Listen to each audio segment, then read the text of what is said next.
तो भाइयों वीडियो थोड़ी सी लेट हो गई है तो माफ़ी चाहता हूँ उसके लिए, लेकिन यार बहुत कुछ करना पड़ा इस वीडियो के लिए। मैंने पुरानी जो वीडियो थी उनके स्क्रीनशॉट लिए हैं और आपके जो थे पिछली वीडियो में जो कमेंट वगैरह थे मैंने उनकी भी डिस्कस करा है। बस वीडियो में ऐसी बनाना चाहता हूँ कि आपके मन में कोई डाउट ना हो, ठीक है। तो सबसे पहले तो एनएडी का ये फॉर्म मैं आपको बताता हूँ कि ऐसा हुआ था नवंबर दिसंबर में कि एक स्क्रीनशॉट सबके पास आया था जिसमें लिखा हुआ था कि ये फॉर्म भरना बहुत ज़्यादा ज़रूरी है और अगर ये फॉर्म कोई नहीं भरेगा तो एग्जामिनेशन फॉर्म नहीं भर पाओगे आप। अभी आपको पता है 6 जून से एग्जामिनेशन फॉर्म आ रहे हैं कुछ क्लासेस के। अगर आप बीए बीएससी बीकॉम वगैरह हो तो आपके नहीं है वो एग्जामिनेशन फॉर्म। मैंने फिर से आपको बता दूं तो वो कुछ के एग्जामिनेशन फॉर्म है, मैंने वीडियो डाल रखी है, उसमें जाके आप चेक कर सकते हो। स्टार्टिंग की 15-20 सेकंड में ही मैंने बता रखा है वो किस किस के हैं, वहाँ से स्क्रीनशॉट ले सकते हो। लेकिन अगर आपने cvl.vispnad.co.in पे नहीं बनाई है आईडी तो आपको बनानी बहुत ज़रूरी है ये, क्योंकि ऑनलाइन जो भी डॉक्यूमेंट्स होते हैं वो इसी में आया करेंगे अभी, ठीक है। तो चलो पहले नोटिस में पढ़ के बता दूं। तो इसमें बता रखा है कि जो पुराने नोटिस आए थे नवंबर दिसंबर में उनका संदर्भ ग्रहण करने का कष्ट करें, जिनके माध्यम से सभी छात्र छात्राओं को एनएडी आईडी बनाने हेतु निर्देशित किया गया था, ठीक है। तो नवंबर दिसंबर में एनएडी आईडी बनाने के लिए सभी छात्र छात्राओं को बोला गया था। सूची है कि भारत सरकार ने सभी अकादमिक अंकपत्रों एवं प्रमाण पत्रों को डिजिटल तथा सुरक्षित रखने हेतु एनएडी राष्ट्रीय अकादमिक डिपॉजिटरी की स्थापना की है, जिसके अंतर्गत सभी छात्र एवं छात्राओं के अंकपत्रों प्रमाण पत्रों को एनएडी पोर्टल पर अपलोड किया जाना आवश्यक है। तो ऐसा है, अगर आप बीए बीकॉम बीए वगैरह के आपकी क्लास हो, बीए है, बीकॉम में, बीएससी एमए एमकॉम एमएससी कोई सी भी हो आपकी, अगर आप जब आपका रिजल्ट आता है तब आप निकलवाते हो, निकल जाता है रिजल्ट। लेकिन अगर आप 3-4 साल बाद जाते हो, 10 साल बाद जाते हो साइट पे तो आपका रिकॉर्ड हटा लिया जाता है। तो एनएडी आईडी जब आपकी बन जाएगी, मान लो अगर आपके ओरिजिनल कागज़ कहीं खो गए, आपके किसी ट्रेन में छूट गए, तो आप क्या करोगे, लॉगिन करा और वहाँ से प्रिंट आउट कर लिया और वो वैलिड होगा। आपने देखा है CCC का सर्टिफिकेट कैसे होता है। आप कहीं भी एरिया में हो, मान लो आप कहीं भी किसी भी स्टेट में चले गए और वहाँ पे आपको सरकारी जॉब के लिए जाना है और आपके मांग ले कोई डॉक्यूमेंट, तो घर से तो कोई लेके नहीं जाएगा, तो आप क्या करोगे। अभी ऑनलाइन है, इसका सॉल्यूशन तो होना चाहिए, तो इसका यही सॉल्यूशन है। अगर आपके ओरिजिनल डॉक्यूमेंट खो जाएँ तो ऐसा नहीं है आपकी ज़िंदगी बर्बाद हो गई। एनएडी आईडी पे आप जाओगे तो सारे के सारे जितने भी डॉक्यूमेंट वगैरह हैं यहाँ पे सब कुछ अपलोड हो जाएंगे। इसका जितना फ़ायदा किसी का लगता है उतना नुकसान भी होता है। आपको अगर नुकसान की बताऊँ, मैंने सोचा नहीं था कि हाँ इस बारे में भी मैं इस वीडियो में बात करूँगा, लेकिन थोड़ा सा आपको आइडिया दे दूँ। अभी कुछ टाइम पहले ये हुआ था कि अगर 9th में आप एडमिशन लोगे तो आपको आधार कार्ड दिखाना ज़रूरी होगा। अब अगर आपका आधार कार्ड लग गया तो आप 9th में आ गए, आप 10वीं में आ गए, आपने 11वीं कर ली, आपने 12वीं कर ली, उसके बाद आपने भर्ती वगैरह देखी, भर्ती वगैरह देखते देखते आपकी उम्र निकल गई। आपने सोचा मैं 10वीं फिर से दोबारा डाल दूँ। अब 10वीं डालने के लिए आपको 9वीं करनी पड़ेगी। 9वीं में क्या होगा, 9वीं में फिर से आधार कार्ड मांगेंगे। आधार कार्ड जैसे कंप्यूटर में चढ़ेगा आपका रिकॉर्ड दिखा दिया जाएगा कि भाई आपने तो महारत हासिल कर रखी है, तो आप दोबारा से नहीं कर पाओगे। एनएडी आईडी क्या है, एनएडी आईडी में आपसे सबसे पहले आधार कार्ड की डिटेल पूछता है अगर आप आधार कार्ड से भरते हो तो। लेकिन अगर आप आधार कार्ड से नहीं भरते हो तो भी आधार कार्ड आगे जाके आपको कॉलेज वाले ले लेंगे और लगा देंगे। फिर से अगर आप दोबारा से करने की सोचोगे कि चलो भाई कहीं पे आपका जुगाड़ हो गया किसी स्कूल में, मुझे ये चीज़ें बतानी नहीं चाहिए, गलत होता है, प्रमोट मिलता है इससे कि फ्रॉडबाजी को, कि आप ध्यान से रख के करो। लेकिन आपको समझाना थोड़ा ज़रूरी है, मैं नॉलेज के लिए ये वीडियो आपको बता रहा हूँ ये सब बातें। तो अगर एनएडी आईडी आपकी बन गई तो सब कुछ आपका रिकॉर्ड एक जगह पे स्थित मतलब हो जाएगा। लेकिन जब आप दोबारा से कुछ करने की सोचोगे, कोई सी भी, मान लो आप क्या कर रहे हो, आपने यहाँ से बीए कर रहे हो और कहीं और से कुछ और कर रहे हो, तो आपको आधार कार्ड लग जाएगा तो आप ऐसे नहीं कर पाओगे। मतलब मान लो अगर आप 2 रेगुलर क्लासेस को दोनों एक साथ कर रहे हो, चला रहे हो, तो पता चल जाएगा आपका, जब ऑनलाइन आपका एक लॉकर में आया करेगा तो पता चल जाएगा किसी ने बीए भी उसी टाइम पे निपटाई है और दूसरे कॉलेज से बीकॉम भी करी है, तो वहाँ पे एक रिजेक्ट हो जाएगा, तो आपको पैसे खराब जाएंगे, ठीक है ना। तो थोड़ा सा समझने की बात है ये भी। चलो ठीक है, आगे मैं बता रहा हूँ। किसी बच्चों ने जैसे ही वो नोटिस आया था, मैंने आपको बताया था, तो nad.ndml पे कर दिया था, NSDL जिसे बोलते हैं, उस वेबसाइट पे कर दिया था रजिस्ट्रेशन, और कॉलेज वालों ने एक्सेप्ट भी कर लिया था।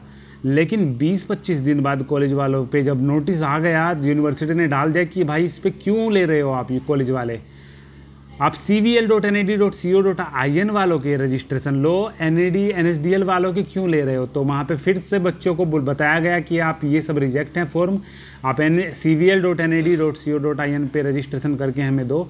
तो तब जाके बच्चों ने इस पे रजिस्ट्रेशन करके दिया और तब जाके कुछ हुआ।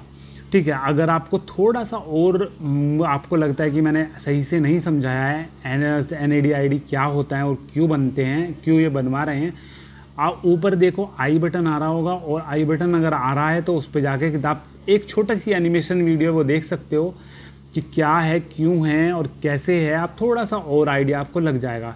अभी जिसकी वजह से मुझे थोड़ा सा लेट हुआ है वो ये चीज़ मैटर मैंने करा है। जब आप CVL ये वेबसाइट खोलते हो तो ये सबसे पहले ऑप्शन में आता है, तो यहाँ पे साइन अप पे आप क्लिक करोगे फॉर्म भरने के लिए। साइन अप पे क्लिक करने के बाद ये ऑप्शन आएगा, इसमें आप स्टूडेंट पे क्लिक करते हो भरने के लिए। स्टूडेंट पे जब आप क्लिक करते हो तो ये ऑप्शन आता है, इसमें आप करोगे क्लिक नॉन आधार पे। मैंने जितने फॉर्म करे हैं ऑफलाइन eKYC से मैंने बहुत कम फॉर्म करे हैं, नॉन आधार से मैंने ज़्यादा करे हैं। इसका कारण ये है कि एक तो अगर आप कितनी भी बार इसे फॉर्म में अगर आपको कोई गलती होती है तो कितनी भी बार कर सकते हो एडिट। ठीक है, अगर आप ऑफलाइन eKYC से कर लेते हो तो आपके बहुत कम चीज़ें होती हैं जिसमें आप एडिट नहीं कर सकते। ठीक है, कुछ चीज़ें होती हैं, पापा का नाम हुआ, मम्मी का नाम हुआ, लेकिन बहुत सी चीज़ें ऐसी होती हैं जिसमें एडिट नहीं कर सकते। लेकिन अगर नॉन आधार पे आपकी कोई गलती हो जाती है तो आप पूरा फॉर्म दोबारा से भर सकते हो, नया नंबर और नई ईमेल आईडी को लेके।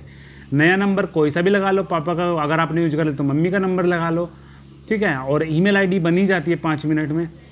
बाकी ये आपका हो गया, पहला ऑप्शन ये था। दूसरा स्टूडेंट पे क्लिक करना था, तीसरा नॉन आधार पे क्लिक करना था। उसके बाद आपको डिटेल भरनी होती है, अपना नाम, मान लो आपका नाम है रमेश कुमार शर्मा, तो रमेश पहले में आ गया, दूसरे में कुमार आ गया, तीसरे में शर्मा आ गया। लेकिन अगर रमेश शर्मा है तो पहले में रमेश आ गया, दूसरे में शर्मा आ गया।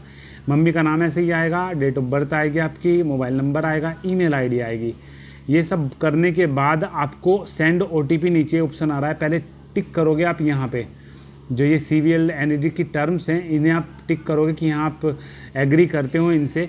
उसके बाद सेंड OTP करते हो। सेंड OTP करने के बाद आपको OTP आता है फ़ोन पे। OTP आने के बाद आपके फ़ोन पे भी OTP आता है और ईमेल आईडी पे भी। तो फ़ोन वाला OTP डालते हो, ईमेल आईडी वाला OTP डाल के ओके करते हो तो आता है आपको पासवर्ड सेलेक्ट करने के लिए। पासवर्ड आप बना लेना कुछ भी। अगर आपको मैं सिंपल बताऊं, पहली चीज़ तो पासवर्ड एक चीज़ का ध्यान रखना, किसी के साथ भी शेयर मत करना, क्योंकि आपके ओरिजिनल डॉक्यूमेंट हैं वो। अगर आप शेयर करोगे तो दिक्कत होगी आपको। पहले अगर किसी ने बनवा ली है आईडी और कैफ़े वाले को पासवर्ड आपको पता है तो कैफ़े वाले से पासवर्ड ले लेना और उसे बदल लेना। बदलने का जो प्रोसेस होगा मैं बता दूंगा आपको नई वीडियो में बना के। फ़िलहाल आप अगर नॉन आधार से करोगे और आपकी NAD ID जनरेट नहीं हुई है अभी, तो आप उसे लॉगिन नहीं कर सकते, कितनी भी कोशिश आप कर लेना। उसकी सेपरेट वीडियो मैं बना दूंगा। फिलहाल डरने की कोई ज़रूरत नहीं, क्योंकि आपके डॉक्यूमेंट ही नहीं है उस पर, आपकी तिजोरी खाली है तो क्या दिक्कत है। न्यू पासवर्ड बनाओगे, कन्फर्म पासवर्ड उसे करोगे, मतलब 2 बार सेम पासवर्ड रखना है। अगर मेरा नाम सचिन है तो मैं कर सकता हूँ सचिन में S बड़ा करना है, बाकी सब स्मॉल करने हैं। सचिन में S कैपिटल, सचिन @ अगर मेरी डेट ऑफ बर्थ है 2001 तो 2001 इतना कर सकते हो। आप कुछ भी रख सकते हो पासवर्ड, लेकिन ध्यान रखना है आपको अपना नाम का पहला अक्षर कैपिटल है, फिर छोटे हैं, फिर एक अल्फा वो डालना है आपको सिंबल, जैसे @ हो गया, फिर आपको न्यूमेरिक डालना है, जैसे मैंने डेट ऑफ बर्थ डाले। आप कुछ भी कर सकते हो। मतलब एक पासवर्ड जो होता है कभी भी आप बनाओ, उसमें कुछ चीज़ें कंबाइन होती हैं, जैसे कि एक कैपिटल लेटर हुआ, एक स्मॉल लेटर हुआ, एक सिंबल हुआ, एक नंबर हुआ आपका, कुछ भी इससे बना सकते हो आप। ये सब भरने के बाद नेक्स्ट करोगे तो यहाँ पे कुछ डिटेल आएगी भरने के लिए। कुछ डिटेल भर दी थी आपने, लेकिन कुछ जैसे मम्मी का नाम हुआ, पापा का नाम, ये भरने के लिए आता है। ये जब भर लोगे आप तो आपसे पूछेगा आपका एड्रेस वगैरह। तो एड्रेस पे आपको थोड़ा दिक्कत आ सकती है, लेकिन अगर आप थोड़ा सा रात को फॉर्म भरोगे, जब ट्रैफिक कम होगा तब कोई दिक्कत नहीं आएगी। फ़िलहाल दिक्कत आ सकती है भरते हुए आपको एड्रेस वगैरह। तो ये चीज़ भर लेना। अगर आपका उत्तर प्रदेश स्टेट नहीं आ रहे हो तो कंट्री में इंडिया की जगह कोई और कंट्री छांट के दोबारा से फिर इंडिया कर देना, तो यहाँ पे स्टेट दिखाने लगेगा और फिर आगे आएगा स्टेट के आपका pin code number, pin code. ठीक है, तो ऐसे आप कर लेना। उसके बाद आपके आएगा फ़ोटो छांटने के लिए और साइन छांटने के लिए, फ़ोटो और साइन छांट लेना। ये मैंने बस आपको समझाने के लिए फ़ोटो और साइन ऐसे लगाए हैं। बाकी आपको यहाँ पे छांटना है चौधरी चरण सिंह यूनिवर्सिटी मेरठ, बीए आप जो कोर्स कर रहे हो वो, एडमिशन आपका कब हुआ था वो, और आपका रजिस्ट्रेशन नंबर या फिर एनरोलमेंट नंबर, इनमें से कोई एक डालोगे। ये मैंने रजिस्ट्रेशन नंबर डाल दिया। जब आप छांटोगे आपकी यूनिवर्सिटी तो आप सबसे पहले जब फॉर्म आए थे नवंबर दिसंबर में तो CHOU करके चौधरी चरण सिंह बन रहा था, लेकिन फ़िलहाल अब अगर आप करोगे CHAU, आपको टाइप नहीं करना है, टाइप आप करोगे CHAU तो यहाँ पे ड्रॉप डाउन मेन्यू से आपको चौधरी चरण सिंह यूनिवर्सिटी पे टैप करना है, क्लिक करना है, तो ये ऑटोमेटिक भर जाएगी आपकी। जैसे मैंने आपको बताया था ये ऐसी आ जाएगी लिखी हुई। आपको पूरा अगर आप खुद से भरोगे तो इसका मतलब आपकी साइट बेकार चल रही है, क्योंकि अगर आप CH लिखोगे तो ऑटोमेटिक ड्रॉप डाउन मेन्यू आ जाएगा, तो यहाँ से आपको छांटनी है वो। यहाँ से करने के बाद आप सिंपली सबमिट कर दोगे। सबमिट करने के बाद आप में से कुछ ये बोलेंगे कि हमारा जो था साइट सबमिटेड आ गया लिखा हुआ, लेकिन हमें प्रिंट नहीं निकल रहा। तो भाई ईमेल आईडी चेक कर लेना, आपको वहाँ से निकल जाएगा। और यहाँ पे कुछ बच्चे क्या करते हैं, अपने बोर्ड वगैरह भी लिखते हैं। देखो यूपी का तो इसमें बोर्ड नहीं है, मैंने देख लिया और मैंने लगाया भी नहीं। तो आप फालतू की अलग अलग लाइन जोड़ने से अच्छा अगर जितनी आप फाइनल अभी जिस क्लास में अभी हो बस उतना लिखें, बाकी कुछ मत लिखें। अगर आपने CCS यूनिवर्सिटी से BA करी है और फिर MA करी है, जितने भी करे हैं, तो आप CCS यूनिवर्सिटी का ही ऐड कर सकते हो। अगर आपने कोई और यूनिवर्सिटी से करी है तो यूनिवर्सिटी का ही ऐड कर सकते हो। आप इसमें बोर्ड वगैरह ऐड मत करो तो अच्छा है, क्योंकि अगर आपके पास कोई सर्टिफिकेट है, मान लो मैंने BA करी है, तो BA जब मैंने एडमिशन लिया है तो आपसे क्या क्या लिया जाएगा, आपसे 10वीं भी ली जाएगी, आपसे 12वीं भी ली जाएगी, सब चीज़ ली जाती है। तो BA अगर आपने लगा दी तो इसका मतलब उनके पास ऑटोमेटिकली आपके सब रिकॉर्ड हैं। लेकिन अगर आपको अच्छा लगता है डालना तो इसमें भर सकते हो, कोई दिक्कत नहीं है। लेकिन अगर आप खाली लास्ट का डालोगे तो कोई दिक्कत नहीं है, ठीक है ना, लास्ट का डाल सकते हो आप। जब आप फॉर्म भर लोगे तो इस टाइप का फॉर्म आपको मिल जाएगा भरा हुआ, ठीक है। तो यहाँ पे सबसे ऊपर आपका नाम आएगा लिखा हुआ। NAD ID नहीं आने की, NAD ID इसलिए नहीं आने की क्योंकि आपने नॉन आधार भरा था, और नॉन आधार भरने के बाद कॉलेज में आपको जमा करना होता है, और कॉलेज में जमा करने के 3 दिन बाद आपकी NAD ID ऑटोमेटिक आ जाती है। पापा का नाम, मम्मी का नाम, ये सब चीज़ें आप देख सकते हो थोड़ा सा रोक कैसे कि किस तरीके से आता है।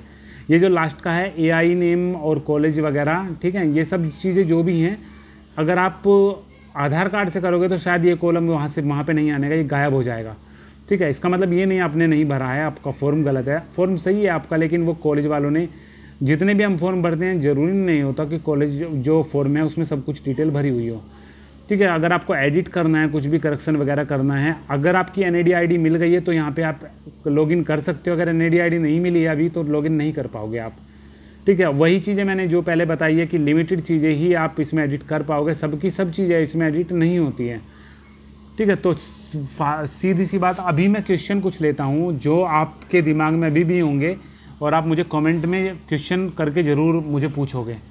सबसे पहली चीज़, आपका जो क्वेश्चन ज़्यादातर होगा मैंने बता दिया इस वीडियो में, लेकिन पहले जो मैंने वीडियो बनाई थी उनमें आपने मुझसे बहुत बार पूछा था ईयर ऑफ एडमिशन में क्या रखें। तो ईयर ऑफ एडमिशन में 2020 नहीं आएगा, 2019 कर लेना। लेकिन अगर आपने पिछली जो 2000 जो भरे गए थे 2019 में नवंबर में दिसंबर में भरे गए थे, वहाँ पे आपने 2020 भी करा था तो कोई दिक्कत नहीं है उससे, ठीक है। लेकिन अभी फ़िलहाल जो आप भरोगे 2019 करना, जब आपका एडमिशन हुआ था। अगर आपने 3 साल का कोई BA वगैरह कर रखी है और आप फाइनल ईयर में हो तो आप अंदाज़ा लगा के लिख सकते हो कि कब आपका एडमिशन हुआ था। एडमिशन ईयर का तो डाउट ये क्लियर हो गया आपका। भरने के बाद क्या करना होगा फॉर्म का, देखो फॉर्म को पहली बात तो कहीं पे जमा नहीं करना होगा। कोई नोटिस आएगा कि आपको इस ईमेल आईडी पे भेजना है तो मैं आपको ज़रूर बताऊंगा। फ़िलहाल आपको कुछ नहीं करना है, भर के आपको रख लेना है, ठीक है। तो ऐसा भी हो सकता है, देखो जब आप भरोगे तो CCS पे ऑटोमेटिक ये रिकॉर्ड पहुँच जाएगा, और CCS यूनिवर्सिटी सबको वेरीफाई कर देगी आपको वहाँ पे। वेरीफाई अगर CCS यूनिवर्सिटी करेगी तो 3 से 4 दिन के अंदर अंदर आपका जो है NAD ID जनरेट हो जाएगी। इसका मतलब है जब आप एग्जामिनेशन फॉर्म भरोगे या फिर आने वाला कोई फॉर्म भरोगे तो NAD ID का जो भी कॉलम है ऑटोमेटिक भरा हुआ मिलेगा आपको। उसमें आपने रोल नंबर डाला, अपना फॉर्म लॉगिन करा तो ऑटोमेटिक NAD ID मिल जाएगी उसमें आपको भरी, क्योंकि CCS यूनिवर्सिटी पर आप ऑलरेडी रजिस्टर्ड हो चुके हो। तीसरा क्वेश्चन जो अभी मैं पढ़ने जा रहा हूँ वो है, जिन्होंने NSDL पर रजिस्ट्रेशन कर दिया क्या वो भी इसमें रजिस्ट्रेशन करेंगे या वो ही चल जाएगा। NSDL का मैंने स्टार्टिंग में बता दिया, रिजेक्ट है फॉर्म, आपको CVL पे ही करना पड़ेगा। लेकिन अगर आपने CVL पे पहले कर दिया है तो आपको टेंशन लेने की ज़रूरत नहीं है, आप मौज लो। चौथा क्वेश्चन जो है वो है, क्या आधार से ही करना ज़रूरी है या बिना आधार कार्ड के भी? तो भाई कुछ लोग ये मानते हैं कि जो नॉन आधार है, जो मैंने इसमें बताया था वीडियो में, वो है आपका ये रहा। कुछ लोग बताते हैं, कुछ जो इंटेलिजेंट लोग हैं वो ये बताते हैं कि नॉन आधार पे करना गलत है, आप ऑफलाइन KYC से करो। अगर भाई नॉन आधार पे गलत है तो मैं आपसे पूछना चाहता हूँ, CCS यूनिवर्सिटी ने ये ऑप्शन दिया ही क्यों?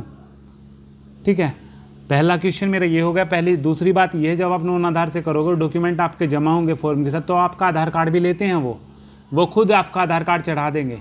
वो खुद सोच रहे हैं कि आपका जो मैंने स्टार्टिंग में आपको रामायण बताई थी, वो मैंने आपको पहले भी बताया था कि आधार कार्ड का क्या मैटर है। 9th क्लास में सारी चीज़ें मैंने जो आपको स्टार्टिंग में बता दी, उसमें भी मैंने आपको बताया था कि आधार कार्ड CCS यूनिवर्सिटी वालों के लिए ज़रूरी है। वो आपको बिल्कुल फ्रॉडबाजी नहीं करने देंगे, उनकी ड्यूटी है ये, वो करेंगे। आप नहीं करोगे तो क्या दिक्कत है? आपका तो सब कुछ मैटर मिल जाएगा ना आपको। और बाकी एडिट वगैरह का आएगा वो मैं बता दूंगा आपको। एडिट करने के बाद, लॉगिन करने के बाद जब NID ID मिल जाएगी आपको, एक ऑप्शन आएगा वहाँ पे आधार कार्ड अपडेट कर देना, कोई दिक्कत ही नहीं है। फिलहाल आप नॉन आधार से ही करना मेरी मानो, आधार ऑफलाइन KYC वगैरह से मत करना, क्योंकि गलती होने पे फिर दिक्कत आएगी आपको। मैं अगला क्वेश्चन लेते हैं। फिर मैंने फाइनल सबमिट कर दिया, सेव नहीं कर पाया, कैसे प्रिंट लूँ? ईमेल ID से कर सकते हो भाई प्रिंट। अगर आपका सबमिट हो गया है, प्रिंट नहीं ले पाए हो, तो ईमेल ID से हज़ारों करोड़ों बार ले सकते हो प्रिंट, उस पर एक PDF सेव हो जाती है आपकी। अगला क्वेश्चन है, होम विदाउट आधार रजिस्ट्रेशन कर दिया, अब हम आधार से करना चाहते हैं। अच्छा, ये है हमने विदाउट आधार। सो जो मैंने क्वेश्चन आपके लिए हैं, जो पिछली बार आपने क्वेश्चन मुझसे पूछे थे, कुछ क्वेश्चन ऐसे थे जो यार बहुत रिपीट हो के मुझसे पूछे थे, तो मैं सोच रहा हूँ सारा ही मैटर निपटा दूँ, आपके कोई दिमाग में क्वेश्चन छोड़ूँ ही ना। कमेंट के मुझे कम रिप्लाई करने पड़ेंगे। और कल तो मैं 1:35 पर लाइव सेशन करूँगा ही। कल आ जाना, जितने भी आपके दिमाग में क्वेश्चन हो, कम्युनिटी टैब में चेक कर लेना। टाइम वगैरह फ्लेक्सी जो होता है, क्या बोलते हैं उसे, फ्लैक्चुएट हो सकता है। मैंने फाइनल सबमिट कर दिया, मैंने आपको बता दिया हूँ। विदाउट आधार रजिस्ट्रेशन कर दिया, अब हम आधार से करना चाहते हैं। तो भाई मैंने बता दिया, आधार से मत करना। आधार से अगर करना चाहते हो तो आप कर सकते हो। देखो, अगर आपने नॉन आधार करा है और उसके बाद आधार करना चाहते हो तो कर सकते हो, कोई दिक्कत नहीं है, कर लेना आप। अगला क्वेश्चन है, जब आप परीक्षा फॉर्म भरोगे तो NID ID फॉर्म भरने के 3 दिन बाद स्वतः ही NID ID वाला कॉलम फिल हुआ मिलेगा। ठीक है, ये नोट किए उसमें था, ये क्वेश्चन नहीं था, ये मैंने लिखा था आपको बताने के लिए, मैंने बता दिया। लेकिन वेबसाइट बिजी है बहुत। देखो भाई, मैंने बहुत सारी कोशिश अभी करी है, इसलिए मैं लेट हो गया यार, 2 घंटे लेट हो गया। मैं 8 बजे तक वीडियो डाल देता, लेकिन 10 बजे मैं वीडियो बनानी शुरू कर रहा हूँ, क्योंकि ये जो फॉर्म भरा हुआ है, मैं आपको दिखा दूँ। ये फॉर्म जो भरा हुआ है, पासवर्ड लिया मैंने, सब कुछ लिया। यहाँ पे मैं बहुत बार अटका हूँ यार। देखो यहाँ पे पिन कोड था, यहाँ पे स्टेट के बाद में ये नहीं आ रहा है। मैंने एक बार is correspondence address the same as permanent, ये मैंने लगा के करा, ये मैंने हटा के करा, और बहुत दिक्कत आई है इसमें। जब मैं सबमिट यहाँ पे कर रहा हूँ तो सबमिट करने के बाद ऑटोमेटिक पहला पेज खुल रहा है, मतलब साइट दिक्कत कर रही है थोड़ी। अभी लॉकडाउन है यार, पता नहीं कौन भर रहा है कौन नहीं भर रहा। साइट ऐसे क्यों रखते हैं ये मेरी समझ में नहीं आता। थोड़ी सी साइट करनी चाहिए ना यार, जो स्पेस वगैरह लेते हैं ना, ख़रीदना चाहिए। चलो सही है। बाकी तो यार NID ID का पासवर्ड की मैंने आपको बता दी। इसके बारे में मैंने एक सेपरेट वीडियो भी बनाई थी कि ID पासवर्ड जहाँ से भी आपने फ़ोन भरा वहाँ से ले लेना, आगे आपको बहुत काम मिलेगा। और ID पासवर्ड जब आपका वहाँ पे डिजिटल में लॉकर में आपकी जो अंक पत्र वगैरह मार्कशीट वगैरह आने लगे, तो आपको सिक्योर करने की ज़रूरत है, पासवर्ड नहीं देना है फिर किसी को। आपको मैं चेंज करना बता दूंगा, ठीक है ना। तो कल 1:35 पे पूरे मैं लाइव आऊँगा। जितने भी क्वेश्चन हो NID ID के, जहाँ पे भी दिक्कत हो, अगर कोई दिक्कत आ रही है आप फॉर्म भरते हुए, तो इंस्टाग्राम पे मुझे फॉलो कर लेना, वहाँ पे मुझे मैसेज करना, स्क्रीनशॉट भेज के। ये नहीं, कोई भी फॉर्म हो भेज देना, मैं आपको हेल्प कर दूंगा यार। अगर आप घर पे हो लॉकडाउन में तो कोई दिक्कत नहीं है, ठीक है ना। तो चलो सही है। बाकी मैंने अपने दिमाग से क्वेश्चन जितने थे सारे बता दिए। अगर फिर भी आपके दिमाग में कोई क्वेश्चन हो जो मैं बताने से भूल रहा हूँ, तो आप मुझे कमेंट कर सकते हो, मैं रिप्लाई ज़रूर करूँगा भाई उसका। और अगर आपको कभी भी कोई भी हेल्प चाहिए तो इंस्टाग्राम पे मुझे फॉलो कर लेना, वहाँ पे स्क्रीनशॉट भेजो कभी भी, क्योंकि स्क्रीनशॉट से ऐसा होता है, आप यहाँ पे तो स्क्रीनशॉट नहीं भेज सकते मुझे यूट्यूब पे, लेकिन स्क्रीनशॉट से इंस्टाग्राम पे ऐसा होता है कि थोड़ा सा समझ में आता है कि क्या मैटर है, कहाँ पे आप फंसे हुए हो, तो थोड़ा सा हेल्प करने में आसानी होती है, ठीक है। बाकी कुछ भी दिक्कत हो मुझे कमेंट करना, और 1:35 पे तैयार रहना। कोई भी क्वेश्चन हो तो ज्वाइन करना उस लाइव सेशन को, ठीक है।